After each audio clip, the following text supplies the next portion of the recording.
Perashá da semana, Vaigash, a verdadeira repressão.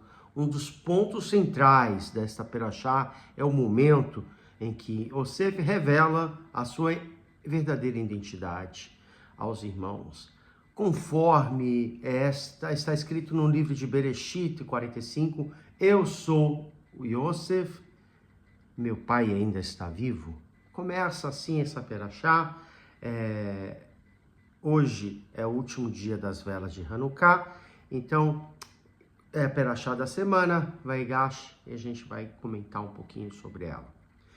Sobre esse momento tão marcante e crucial, dizia Rabi Abba Cohen Badela na Mishnah, Rabá, e ele vai falar assim: ai de nós no dia do juízo divino e da repreensão, se Yosef, que era mais jovem dos todos os irmãos, representou e deixou calado e perplexo, quanto mais ficaremos sem resposta quando Deus nos questiona sobre nossas ações.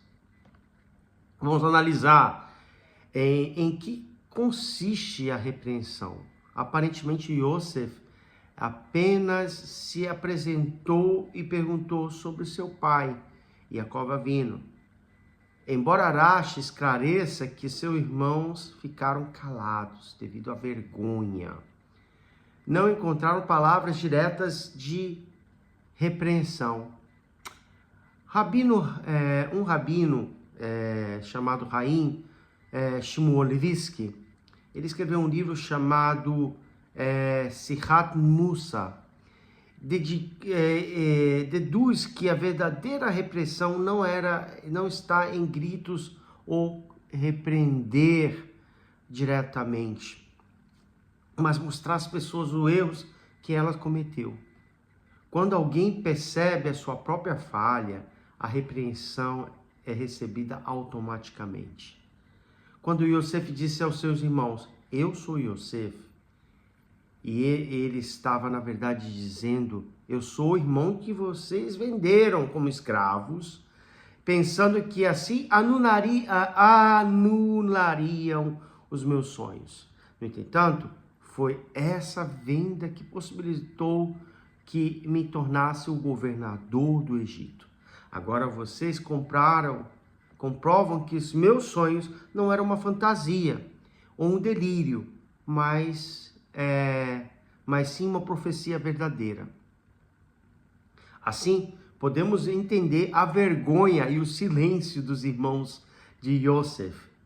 O ser humano muitas vezes reconhece que suas ações não estão corretas, mas acredita que atinge um determinado objetivo, justifica esse ato de erro.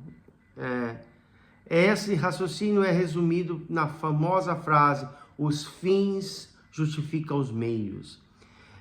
Contudo, infeliz é aquele que não alcança o objetivo desejado, restando apenas as ações incorretas que ele próprio sabia que seriam erradas. O fracasso, nesse caso, é total.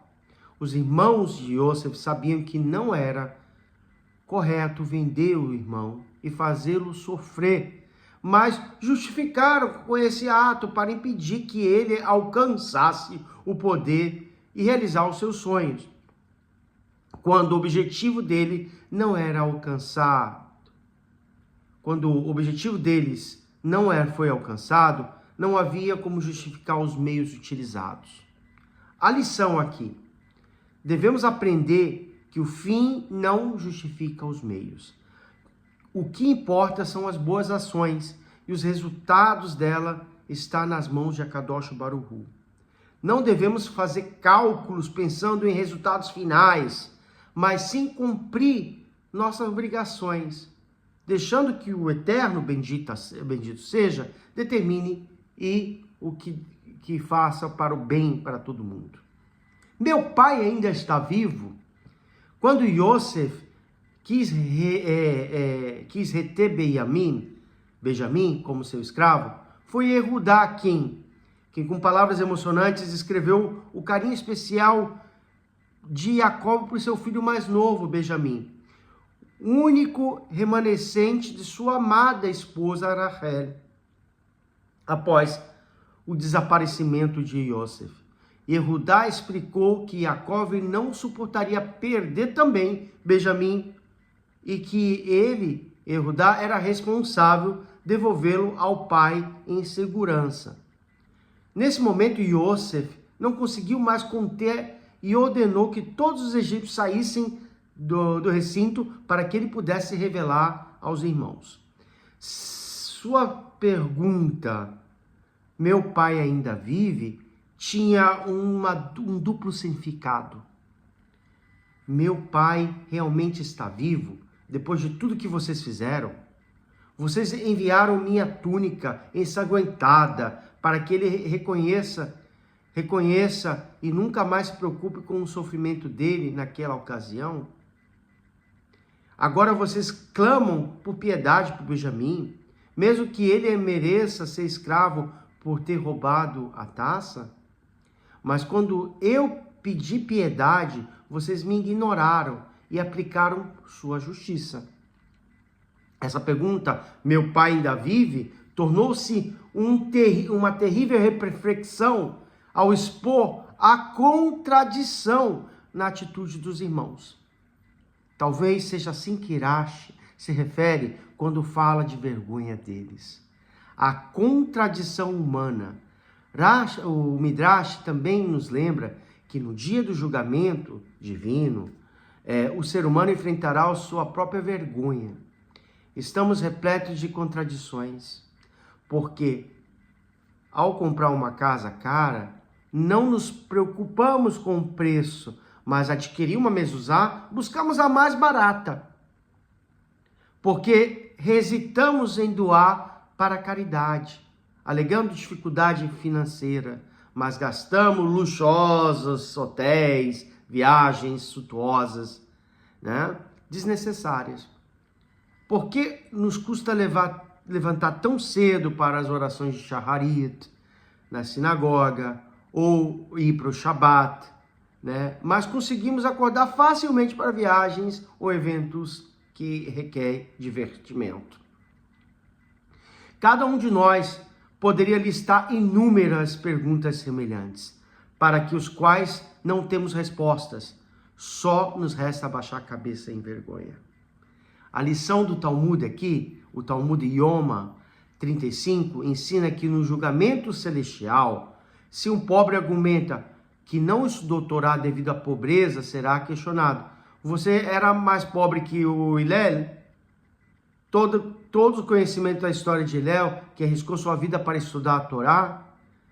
Se é rico, alegava que a riqueza impedia o estudo, será confrontado com o Rabi Yehudá Eliezer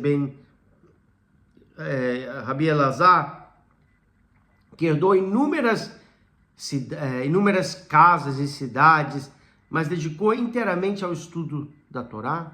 Ele era riquíssimo. Se alguém justificar seus pecados dizendo que não conseguiu controlar seus impulsos, será lembrado como Yosef Hatzadik, que superou os desafios.